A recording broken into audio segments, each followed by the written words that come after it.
کی اللہ ان سے خوش ہے اور وہ اللہ سے خوش ہیں، اور اس نے ان کے لیے باغات تیار کیے ہیں جن کے نیچے نہریں بہہ رہی ہیں، وہ ہمیشہ ان میں رہیں گے، یہی بڑی کامیابی ہے۔ اور تمہارے گرد و نواح کے بعض دیہاتی بھی منافق ہیں اور بعض مدینے والے بھی نفاق پر اڑے ہوئے ہیں، تم انہیں نہیں جانتے، ہم جانتے ہیں۔ ہم ان کو دوہرا عذاب دیں گے، پھر وہ بڑے عذاب کی طرف لوٹائے جائیں گے۔ اور کچھ دوسرے لوگ ہیں کہ اپنے گناہوں کا صاف اقرار کرتے ہیں، انہوں نے اچھے اور برے اعمال کو ملا جلا دیا تھا، قریب ہے کہ اللہ ان پر مہربانی سے توجہ فرمائے، بے شک اللہ بخشنے والا ہے، مہربان ہے۔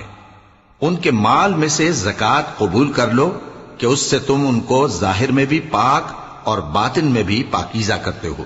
اور ان کے حق میں دعائے خیر کرو کہ تمہاری دعا ان کے لیے موجب تسکین ہے، اور اللہ سننے والا ہے، جان